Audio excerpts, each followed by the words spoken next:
Does this help? This is my nightmare of a dog.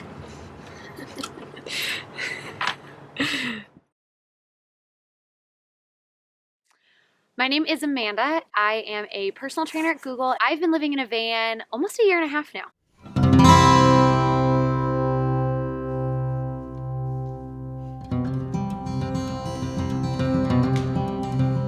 I actually don't have a good reason. I followed people on Instagram who did it for a long time, and I joked with a roommate that if she ever left me, I would move into a van. And she got laid off 2 weeks later. So a week after that, I bought a van, got it a couple days later, and then started the build out with my brother. Here's my little kitchen space. This is a new addition. We have a propane oven here with 2 burners on top. And just cooked cookies in it for the first time yesterday, and it went well. I think I got really lucky. It takes people months and months to find a van. I found a van in 2 weeks, which was great because I only had 4 weeks left on my apartment lease. And then I have my sink, which is a hand pump, and I have 2 6-gallon water jugs underneath here, and I have a little pull-out pantry.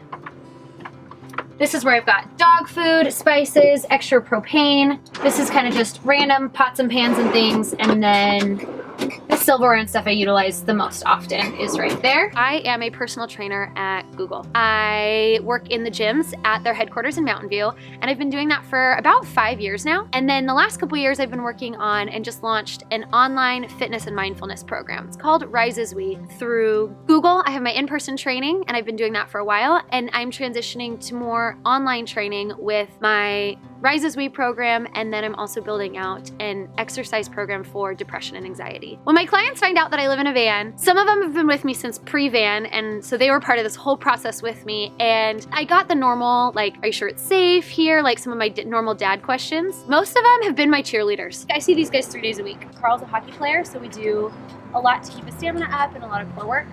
And Todd's just kind of general fitness, wants to keep up with his kids, so he just goes along. Any new clients that find out that I'm living in a van are more curious than anything. For the most part, my clients have been supportive and curious and kind of cheerleaded this adventure of mine. Kind of daily use things are here. My sister got me a diffuser, which has been fun to have in the van. Food cabinet. This is kind of general dishes and stuff. That's all my jet boil and other cooking supplies there. This is my fruit basket that oftentimes has more chocolate in it than fruit, and my refrigerator that runs off my solar panels that are on the top. So I'm Mormon, and I love being Mormon, but there's kind of this general idea of like what Mormons' lives look like, how they act, how they talk, how they this, and being a female who's 27 living in a van alone with her dog like doesn't fit that mold.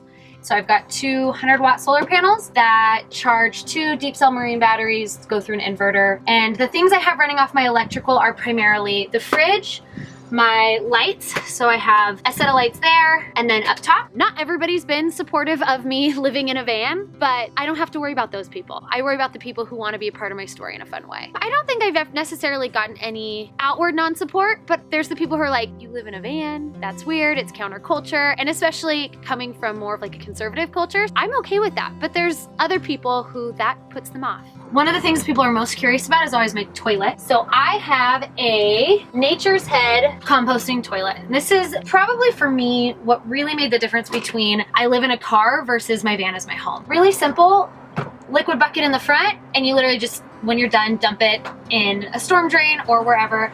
And then the solids you mix with cocoa core. So you basically open a hatch, go to the bathroom, stir it in, and within a few days it starts to compost. I think I went 7 or 8 months before I decided I was gonna empty it, and it wasn't even actually full. The easiest process. I was prepared for the worst, and I really just put a plastic bag over it, dumped it upside down, and it came out clean. And then I have my shower bag. When I shower, I just head into the gym or a friend's house. And now it's a bench. Beautiful bench with a blanket. So my brother helped me with the majority of the build, but then there was my dad and my sisters, and my mom jumped in and their significant others. And then someone I met on the road put in a set of drawers for me. Under my bed, I have a set of drawers. I was traveling in Arizona for a friend's wedding, and a total stranger I met at church, his dad happens to own a cabinetry shop, and totally for free just wanted to be part of my story and help me put in all of these drawers. Each one of these drawers was put in with love. A different friend helped me put in my roof fan, and a guy from church helped me finish my cabinets. And for me, it's just been so much fun to see everybody rally and want to be part of my story. And if they weren't helping me build the van, then they were offering me driveways and showers. I think I've got more food Here, some dog treats. This is like my protein powders and things to make smoothies with. And I always have some form of tortilla chips in the van at all times. Some workout clothes, some jeans and things. Living in a van with a dog is a blast. And to be honest, he actually loves it. It's not as hard as people think. And you have to just be mindful about temperature. In the summer, you have to be mindful that it gets hot. In the winter, they're fine. Dogs can keep themselves warm. I think living in a van with a dog, you just have to be a little bit more aware of your surroundings, you know, make sure they're safe. He loves knowing that if he's in the van, I'm never far away. There's so many more adventures that he gets to be a part of with me because the van comes with me everywhere, which means the dog comes with me everywhere. And whereas before I would see him in the morning and then, you know, 8 to 10 hours later when I get home from work, he now gets to see me in the morning for a couple minutes in between each of my clients at the end of the day. Honestly, I can't imagine doing van life any other way. It is annoying sometimes. My dog whines a lot.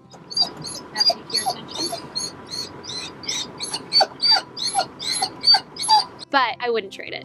I wouldn't change it. Here's all my kind of like personal decorations that were, I think, 100% given to me. It's all kind of part of my little heart of the van. These are books that I'm either currently reading. I have my scriptures right here, my makeup pouch, and then my laptop and kind of electrical stuff. It's always funny seeing different people in different environments react. I think people I meet on the road are really surprised to find out I'm Mormon. And then people at church are really surprised to find out I live in a van. I don't fit the stereotypical van lifer, but then I don't really fit into this like what you think and even what Mormons think Mormons' lives look like. I don't think I always would have been okay with that, but I am now. So if there's Mormons that have an issue and think that I'm a little too out there, that's okay. It doesn't have to be for you. And if there's van lifers who think that I'm a fraud because I live in the city and I have a normal job, like that's awesome. You do what's right for you. I'm living my weird story with my German Shepherd in a van in the city. This here is my closet. You probably don't find very often in vans is this many dresses. But I go to church every Sunday. So this is where I've got most of my church clothes, some of my nicer shoes. I've got bathing suits or like non-seasonal clothes. So I think that living in the van, as much freedom of location as it gives me, I sometimes don't have the strong connections and those strong bonds that you get from like living with other humans. And that's maybe been probably a challenge that creeps up every so often in the van, is just feeling like I'm not as tied in to a local and strong friend group. I have a full-size bed here, as you can see. One of my favorite things about this bed is that it turns into a couch.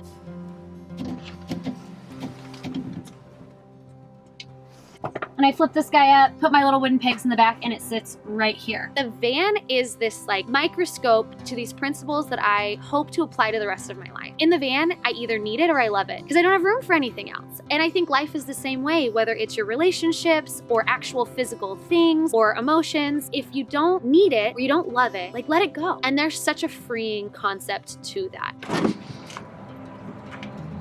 I've got a bunch of my like big jackets here. This is just where I put a lot of extra stuff that I don't access very often. I have here a big extension cord. I do have like a trickle charger for days where it's really cloudy. I can plug into a friend's house. I have my crash pad right here, yoga mat, and then a lot of just like camping gear. So I've got my backpacking backpack. This is pretty fun. So this is when I have a third or fourth person on a long road trip. We'll go ahead and take that big giant beanbag out and put it behind the driver and passenger seat so they can sit and hang out right there. If I ever need more space, that'll be the first thing to go, but while it fits, that's pretty fun. This is a nice big drawer that has most of my climbing gear in it, my hiking shoes, and some other little knickknacks. My wetsuit is in here and surf booties.